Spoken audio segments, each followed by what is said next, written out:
Hello, this is Jerry Morton. Welcome to my Finding My Way podcast. This is podcast number 44A, titled Advanced Infantry Training Begins. Podcasts 34 through 61 are stories from the year of Army training I experienced. The training started in August 1966 and ended in June 1967. The stories are published in the book Reluctant Lieutenant, From Basic to OCS in the 60s, which was published by Texas A&M University Press as a military history. Advanced Infantry Training Begins, podcast 44A, is an account of various training experiences Jerry encountered at Fort McClellan, Alabama, in the late fall of 1966. Jerry's attempts to cope with unexpected situations did not always produce the results he intended. Right off, they had us wearing our steel pots and carrying gas masks. We carried our weapons on almost all training activities. This was true even if we were not going to fire them. We would often stack arms and go on with the training activity.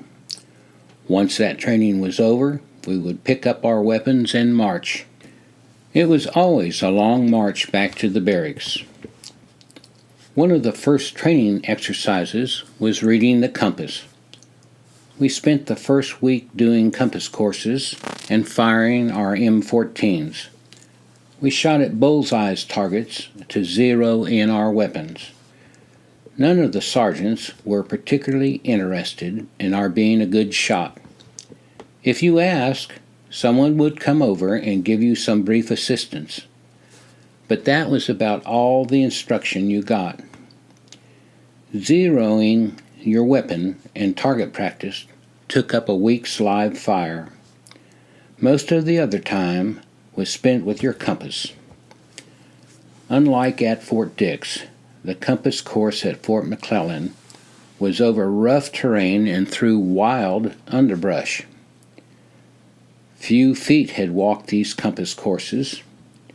No one had trampled down the underbrush. Alabama's underbrush was different from New Jersey's. Most of it still had green leaves on it. There were vines everywhere. They weaved a loose net that never wanted to yield as you pushed through it. A lot of the vines had thorns that stuck into your hands and face. Every time we came back from the bush, we had streaks of blood on our necks, faces, arms, and hands. One time when I was walking back away from my partner, who was sighting on me, I tripped and fell. The "wait a minute" vines and sticker bushes held me in a tangled mass in midair.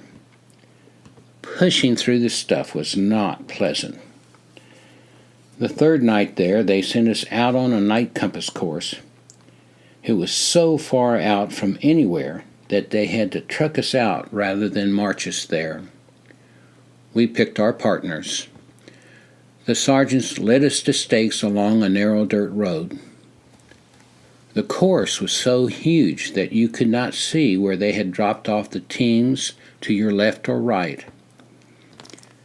At Fort Dix, the other team's starting stakes had been less than 25 yards from your own. We had 5 different compass headings to follow that night in order to complete the course. We were to cover about 3 miles through the woods and end up a long way from where we started. At Fort Dix, we knew the compass course would take us in a circle so that we would end up pretty close to where we started. Not so here. We were going to a new spot. If we missed one stake, we would be lost. The sergeant said that they expected about a fourth of us would be lost all night. I did not want to be pushing through this underbrush all night. My partner had a small flashlight. The sergeant said that we were not to use flashlights. They would be out in the bush looking for people using flashlights. If they caught you, there would be hell to pay. I did not like to use a light at night. Once you turned it on, even if you held your hand over the lens, it ruined your night vision. In this place, your night vision was crucial. If your eyes went into shock from overexposure to light, everything was black in the dark. You could not see the vines, trees, or bushes. You just walked blindly into them and got all scratched up. Another instruction was to be as quiet as possible. For example, we were not to shout out directions to each other about moving farther back for a more distant sighting, or about moving to the right or to the left to be on the correct compass reading. If you made too much noise, it would serve as a magnet for the sergeants to home in on you. They promised to make our lives miserable if we attracted attention. That did not appear to be too difficult a task for them, I thought, as I remembered the compass course we had been on the day before. It had been an all-day struggle with wait-a-minute vines, thorns, and multiple branches pulling at my face, pants, legs, and ankles.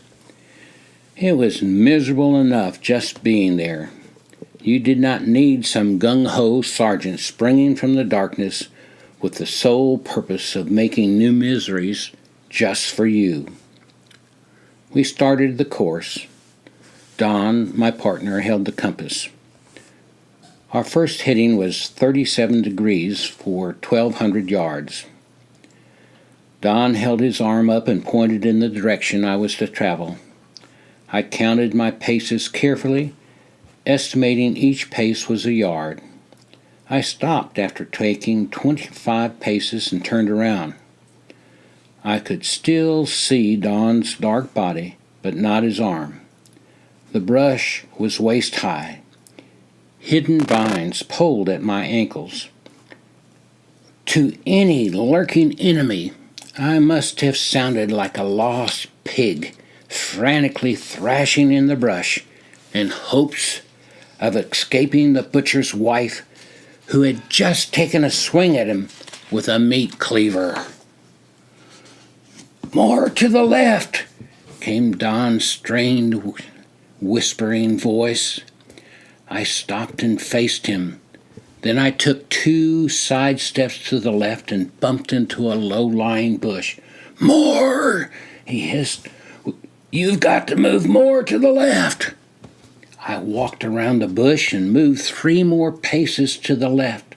"A little back to the right." He was beginning to sound irritated. Irritation comes quickly when you lack sleep and are faced with a task that can be easy or difficult depending on how other people performed, and is rapidly becoming difficult. "That's it," he ordered. "That's it, hold it, I'm coming to you." He pushed through the underbrush as if he were walking through heavy surf with a strong undertow pulling him to the right.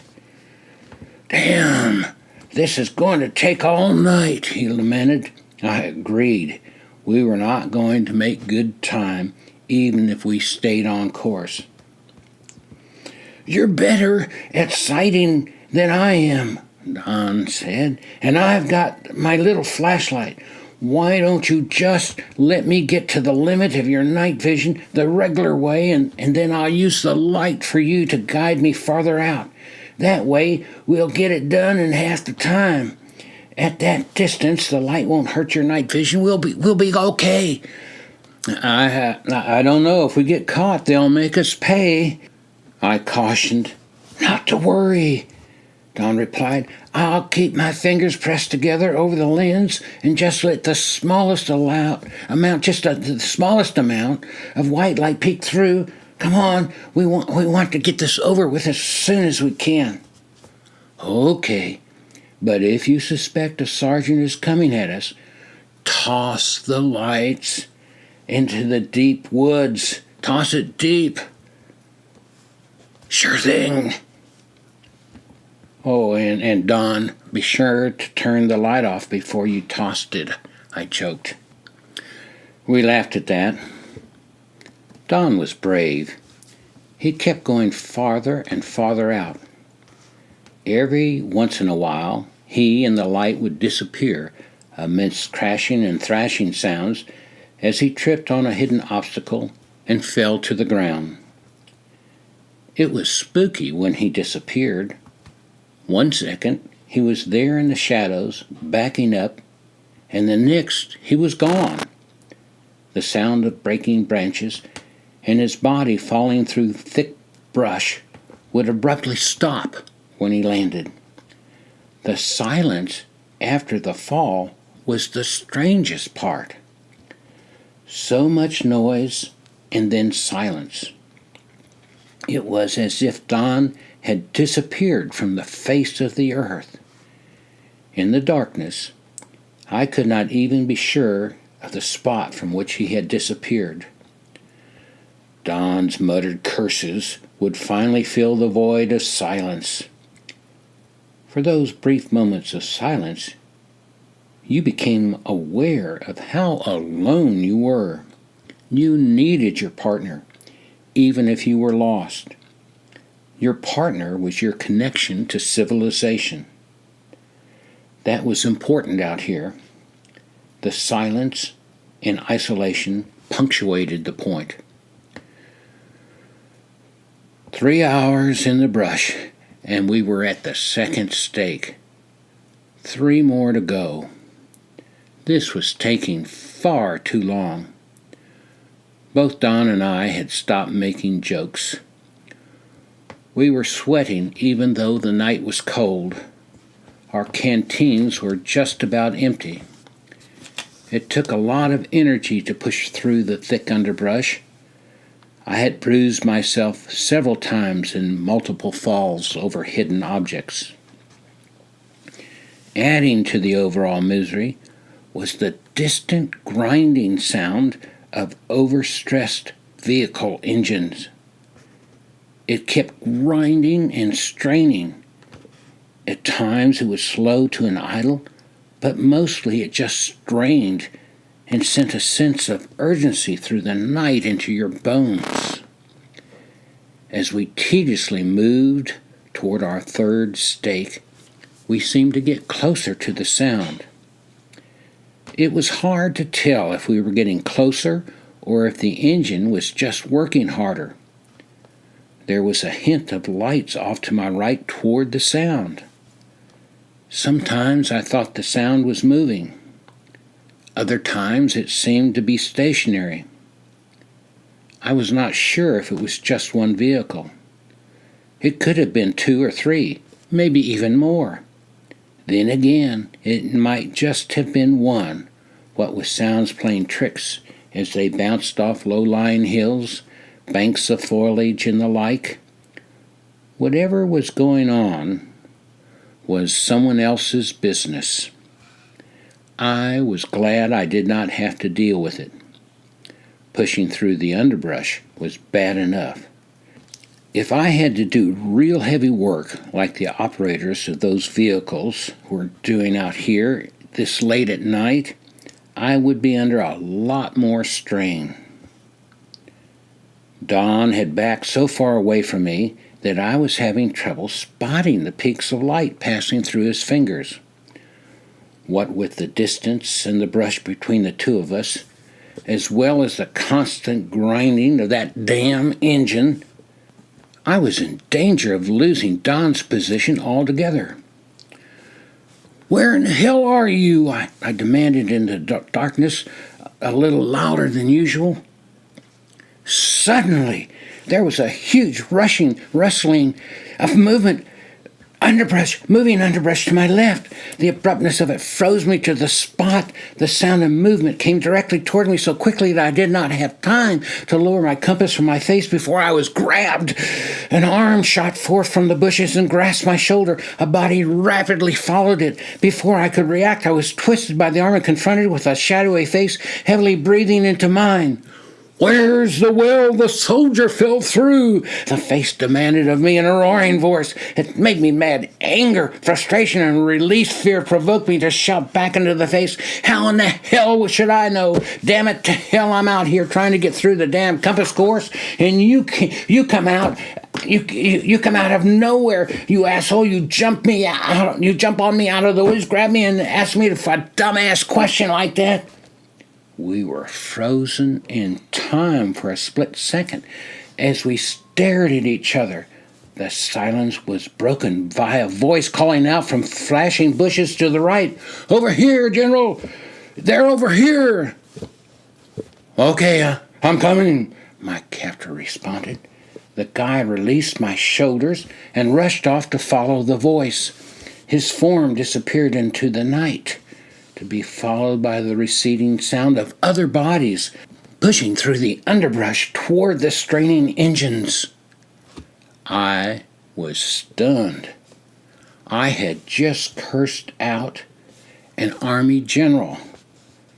The confusion of the moment had saved me.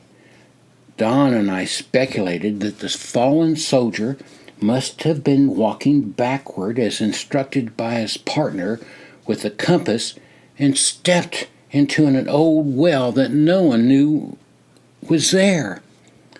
What a shock it must have been. You were walking backward and then you are falling straight down, not knowing when or if you will ever stop. The poor compass sighter, suddenly losing sight of his partner, not knowing what happened. Strange stuff in the middle of the night. I hope the guy had not been killed or seriously injured. Given the fact that I had just cussed out a general, Don and I figured that it was best not to mention the incident. If we talked about it, the general would know I was the one with the foul mouth. He could make big trouble for a private first class. Completing the compass course was anticlimactic. We did it. Then we got into the back of a truck and were driven to our barracks. 2 hours of sleep and then up to start another day of training. No one ever mentioned anything about someone falling into a well. It was as if it never happened. The Army only tells you what it thinks you need to know. Apparently, we did not need to know that the Army did not know a whole lot about the land on which we were playing soldier. Such knowledge might inhibit our zest for training. Preparing for an assault was interesting work. About 50 of us lined up in one nice, long, horizontal line. There was about 3 feet between each man. Our rifles had blank adapters affixed to the muzzles. We had 4 magazines of blank rounds per man. Once again, we were cautioned not to point our weapons at anyone unless we intended to kill them. Blank shot out a wad of paper that could maim or kill someone if it hit them in the right spot. Someone must have gotten injured in this manner, or they would not be telling us this so often. Sergeants were at both ends of the line and behind us. When they gave the command, we began walking forward in a straight line with our barrels pointed forward, holding our rifles at hip level, firing at will. It was important for everyone to stay in line during an assault. If someone got ahead of the line, the soldiers behind him would shoot him in the back when real bullets were used.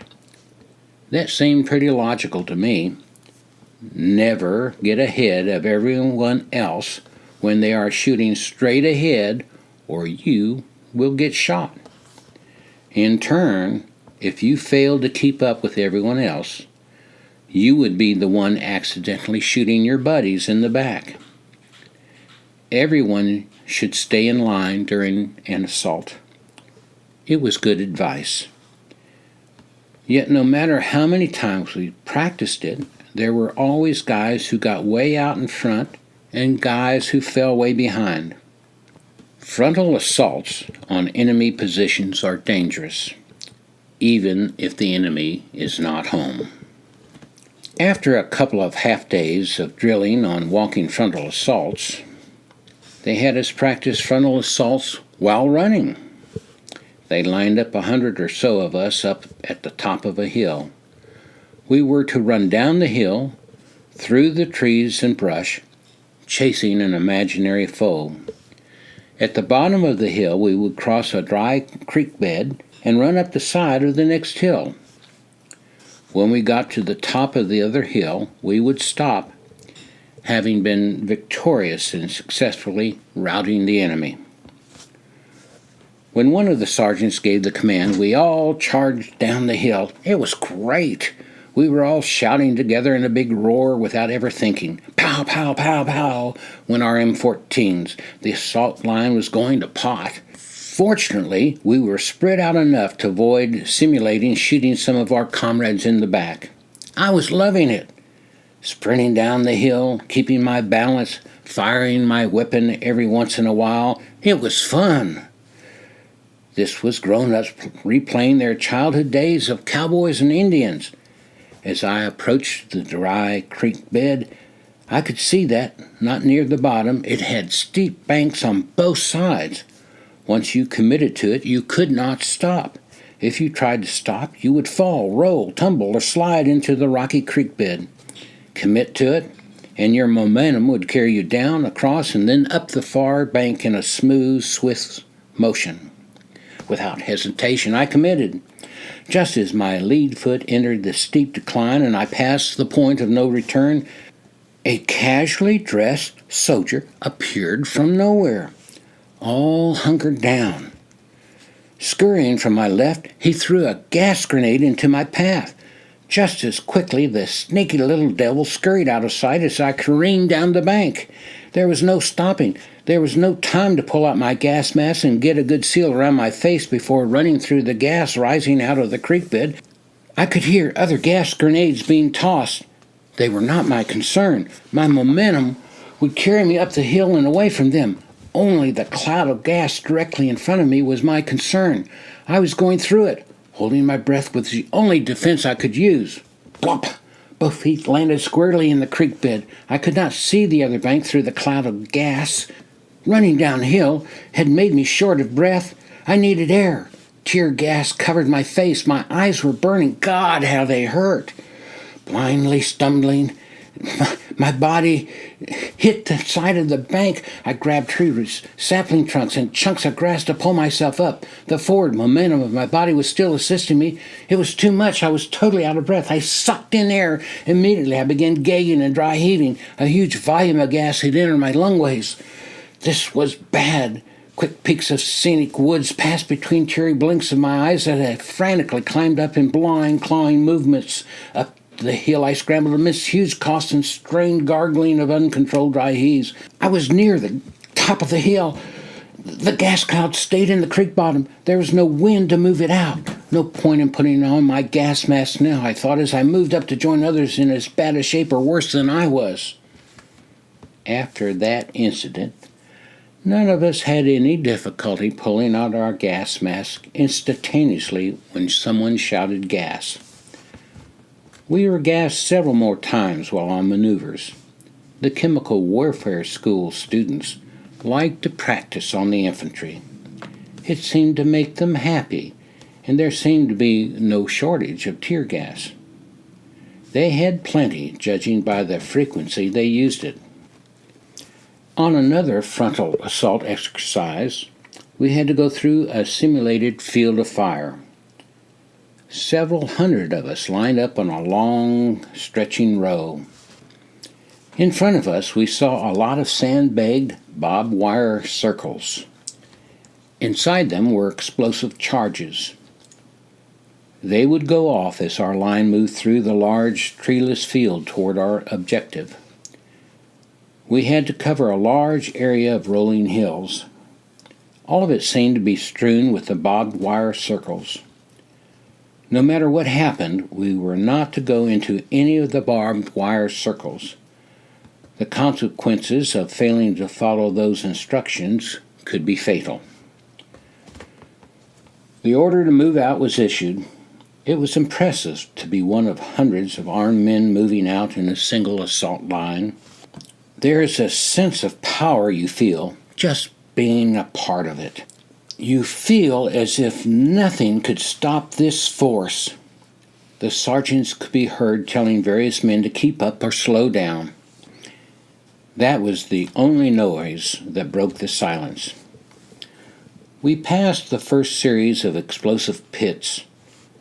None of them have gone off. Our line is pretty. The line stays straight as we pass through the second series of explosive holes. Boom, boom, boom, boom, boom, boom. On and on go the explosives. Immediately, the line goes to pot. There is no order. Some of the guys are walking in circles. In the distance, you can see sergeants waving their arms and moving their mouths, yelling at some soldiers. But there is no sound. Their puny voices are so small in the presence of the continuous roar of explosions that they cannot be heard.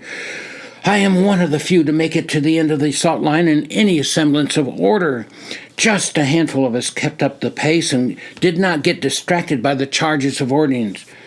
My confidence concerning what it will be under combat conditions has not been enhanced.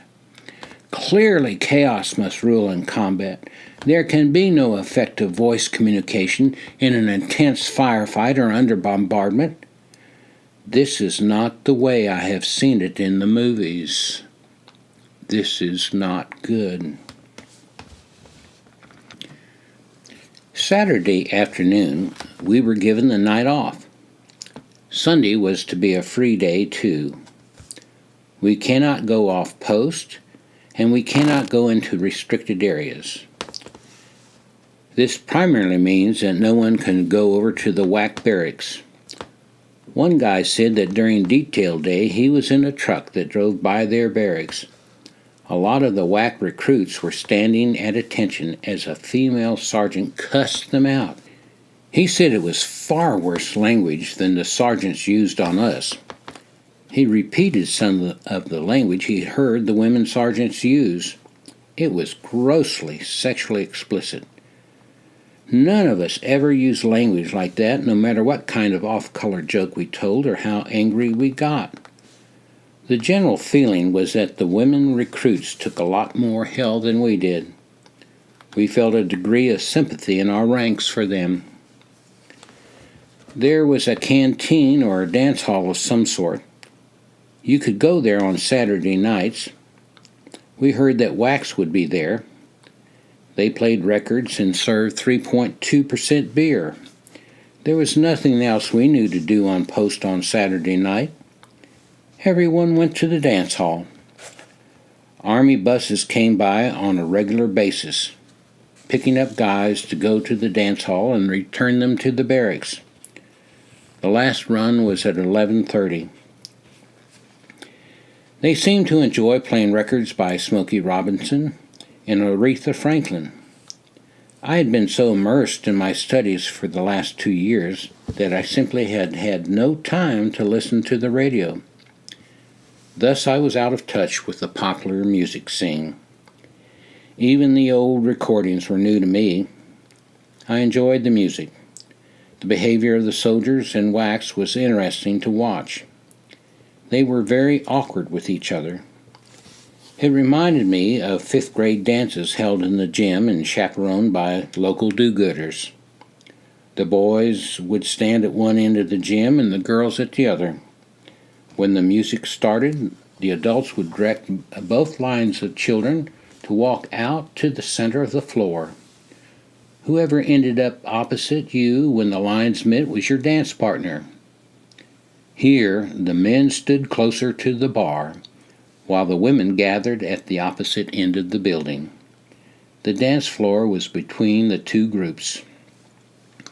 There were always people dancing whenever the music played in the dimly lit hall. However, there were many more people not dancing, but staying in their close-knit groups, drinking and talking. There was little mixing of the sexes. Most people seemed to be there to look at the other sex without being too obvious about it.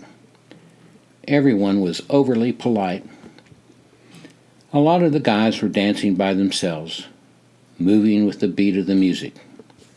It was pretty frantic. I knew how to slow dance, but I had never mastered the art of rapid body movement and rhythm to a fast beat. The black soldiers were really good at it, as were a lot of the white guys. After a couple of beers, I thought I was catching the knack of it myself. While I was ordering another beer, a tall whack near me was jostled just a little bit, causing her to bump my arm as I picked up my plastic glass of beer. It spilled. She apologized and offered to buy me another. I laughed and accepted. As she got hers, I asked her where she was from. That was the safest and most often asked question. She said she was from the Pacific Northwest. "Why did you join the Army?" I asked, raising my voice so she could hear me over the music. "My dad's a career officer, and I have two brothers who are officers. Both of them are in Vietnam. I felt that anything I could do to help make things better in the Army would help them out. After all, they're risking their lives for America and freedom. It's the least I could do." "How do you feel about draft dodgers?" I asked, guessing mentally what her answer would be. "They have to do what they think is right, just as I do," she replied with a smile. "Why are you here?" "The draft forced me in," I replied. "I've signed up for OCS." "Well, I hope you don't miss your wife too much," she said, nodding her head at my wedding ring. "I miss her. They keep us so busy and so tired that I don't get to think about it much. We're going to be together in about 3 weeks when they give us our 3-day pass," I said, smiling. "That will be nice for both of you," she said, sipping her beer. The disc jockey had just put on a rare, slow-beat record. "Do you want to dance?" she asked with a smile. "Okay." I set my beer on the countertop and stood up. We talked as we danced. "What do you think about women in combat?" she asked. "I guess it would be okay. You must have an opinion about it," I replied, trying to be as non-committal as I could. "I think women are as tough as men. If they want to fight and can go through the training, I think they should be allowed to do it. There are many examples in history of doing well in combat. Just look at what the Russian did, slowing down the Germans," she rattled off. It was clear that she had been thinking about the topic for a while. "Now, tell me your true opinion," she said with conviction. Well, I think women ought to be the only ones allowed to go into combat," I stated, then flashed a grin. She smiled broadly. The music stopped. Laughing, we thanked each other for the dance and returned to our separate corners. Overall, the place was a little boring. I liked the music and the beer. I did not want to dance. There was no one I really wanted to talk to except Anna. I ran into a couple of guys who had been in my basic training company, but none that I felt very close to. Catching the 10 o'clock bus and getting some catch-up sleep seemed better to me than sitting there getting bloated on 3.2% beer. There were about 10 guys and a whack on the bus. A couple of the guys were sitting together, but mainly everyone was sitting in isolation, as I was. The whack was sitting alone about halfway back. When the bus pulled up in front of the first barracks complex, it stopped. The doors opened. One guy sitting alone at the front of the bus stood up and started to go to the door. He hesitated a second and then turned around. Without saying a word, He walked back to the whack, leaned over her, and kissed her. With her hands in her lap, she kissed him back. He stood straight up, turned, and walked off the bus. No one spoke a word. The silence continued as the bus pulled out. At the next stop, 2 soldiers near the front stood up. They both walked back to the whack. First one kissed her, and then the other. Not a word had been spoken. After the kiss, they walked to the front of the bus and departed. Again there was silence as the bus pulled out. 2 more stops, 2 more kisses. No one spoke. They were never very passionate kisses. Somewhere between a kiss of hello and a kiss of goodbye on a first date, with the hope of getting a little more passionate next time. My barracks came up. 3 of us got up to get off the bus. I was sitting about 3 seats behind the whack and across the aisle from her. I had no desire to kiss her. The other 2 dutifully lined up for their kisses as I walked by them. The night air was brisk. The bus pulled away as the 3 of us went to our separate barracks. The kissing puzzled me. I felt sad. I felt sad for all of us. Sleeping in Sunday morning was a treat. It was the first time since joining the Army that I slept late. In the afternoon, I went to the PX with a couple of the guys. You never knew when you would get a chance to buy supplies. Toothpaste, spare shoelaces, shoe polish, writing paper, postage stamps, and the like were bought and stored in the footlocker. We stored our footlockers at the end of our bunks. While at the PX, I ran into my friend Tom from basic training. It was truly good to see him. The last time we'd been together was during basic training proficiency test on the bayonet course. He had been right behind me. When I started to respond to the sergeant's first set of bayonet assault instructions, my mind was focused. I was unaware of what was happening to the men in front of me or behind me. After completing the course, I was immediately hustled off to another testing station. I never saw Tom after that. He was on an earlier train to Fort McClellan. The AIT company to which he was assigned was 6 or 7 miles from my barracks. I agreed to walk over that evening and visit with him. Of course, that assumed that the Army did not have other plans for me. Tom's barrack was identical to mine. It was just in a different location. All the same, it felt strange walking into a barracks full of men I did not know. Guys were sprawled out on their bunks, others were playing cards, reading, or doing have-to tasks like polishing shoes. I spotted Tom. "Hey, Tom, I made it," I said as I approached his bunk. He was leaning against the metal frame with a pillow propped up to soften the press of the iron bars against his back. After the usual exchange of greetings, we talked. "How's your AIT company?" he asked. Strange question, I thought. Basic training and AIT companies were all the same. They are what they are, and you get on with your life.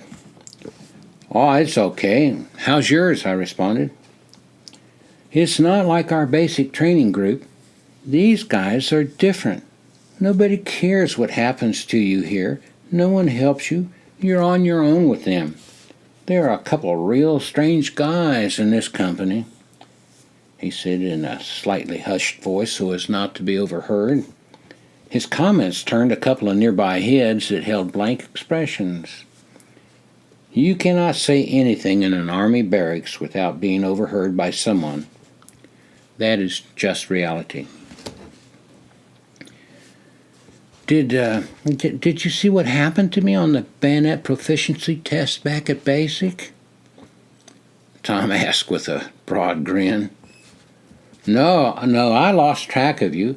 I seem to remember some commotion or shouting around me, but I don't know if that had anything to do with you or not, I said as I settled down on the side of his bunk.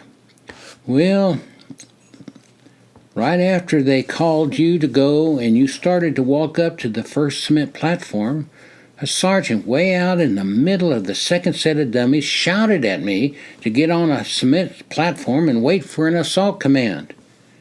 You know how hyped up we were. I was so scared I would mess up. I was really tense. The whole scene was confusing to me. I didn't know for sure where he wanted me to go, so I took a couple of steps forward and stopped. I just didn't know where to go. He screamed at me to get my butt in gear. I didn't think, I just ran, and then there I was, right in front of me. A cement platform just like the one I saw you go to. I jumped onto it and stood there at high port looking straight ahead at the dummy downrange, waiting intensely for the sergeant to call out a bayonet assault order, hoping I wouldn't mess up. My elbows were out from my body and my legs were bent. I was ready to spring as soon as the order was given. I stood there and stood there, but no order was given. My feet were split. I was ready, still no order. This isn't right, I thought. I let my eyes move around while keeping my body rigid, ready to attack. People were shouting everywhere. I saw a sergeant waving his hands and screaming something, but he was too far away to make out what he was saying. He seemed to be looking at me and started running toward me. Then off to the left I saw another sergeant waving his arms and running at me. 2 or 3 more sergeants were coming at me too. They all got there about the same time. I was scared to death. I held my position. Nothing they said made sense. No one was shouting out a bayonet assault order. All at once they were in my face. They were all pointing down. I looked down. My combat boots were buried in wet cement.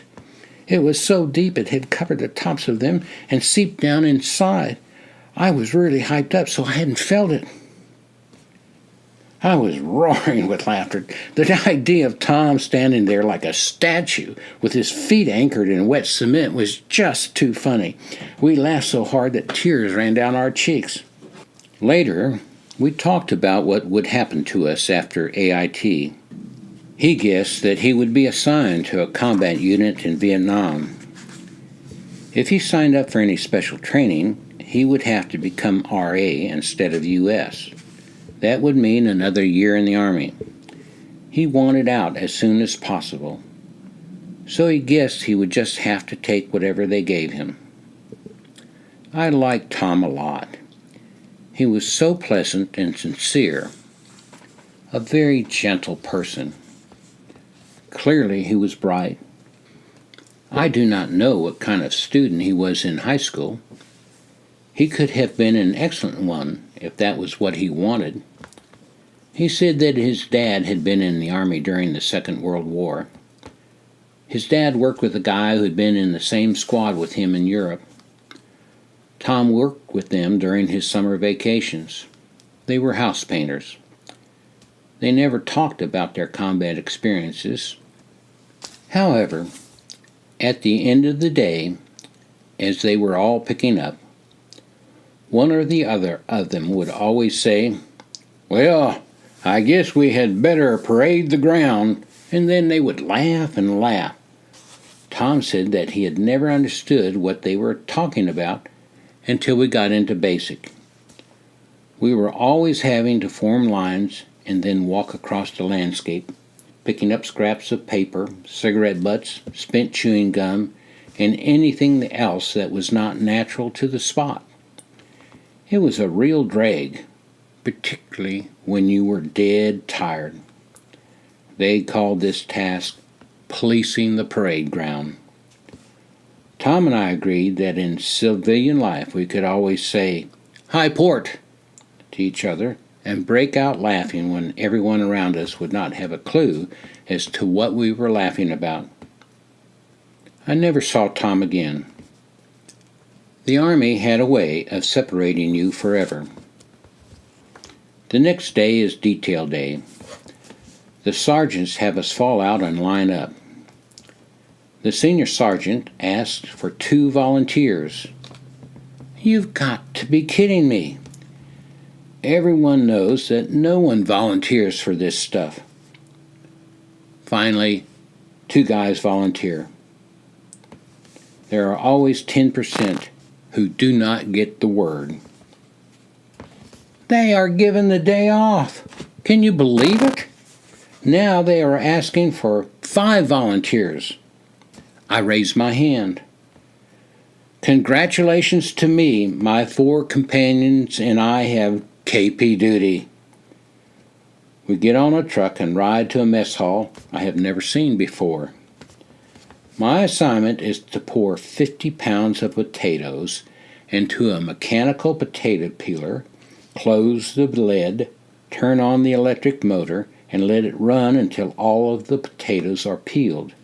Check each potato as I remove it for any remaining eyes, and cut them out when found. I have about 400 pounds of potatoes to peel. Interesting work up to 150 pounds.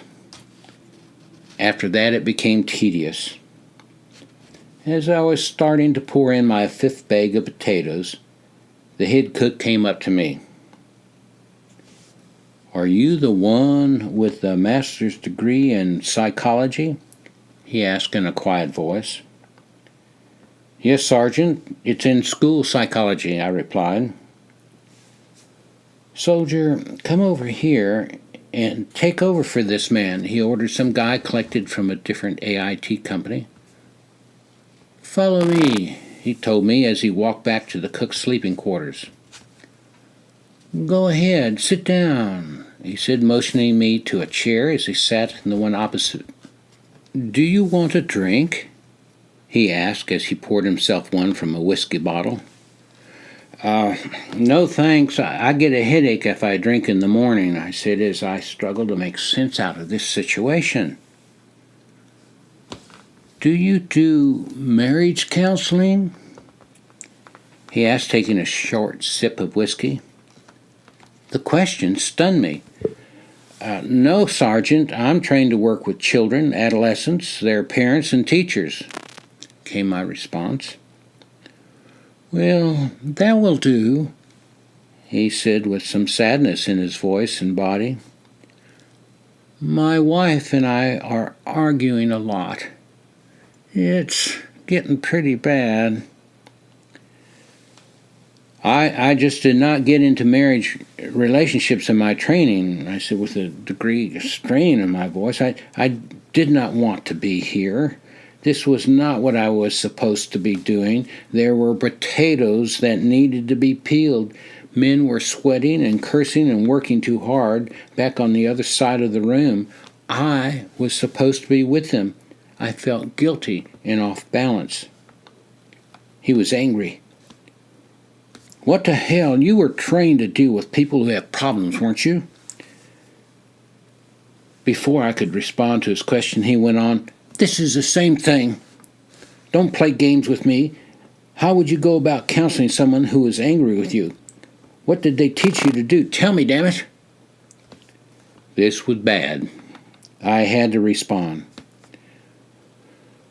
Well, I'd probably use the Rogerian counseling technique. Don't give me this education crap. Tell me what you would do. I'd listen.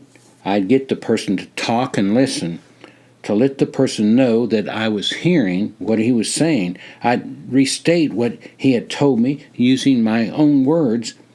If I hadn't heard or understood what he said, he would correct me after I restated what I thought he had said. I would have to be careful not to argue with him over what he said. All I'd be trying to do is to let him know that I heard what he said. I wasn't trying to correct or change what he said. I wasn't arguing with him. That's the hard part, not arguing with people over what they say.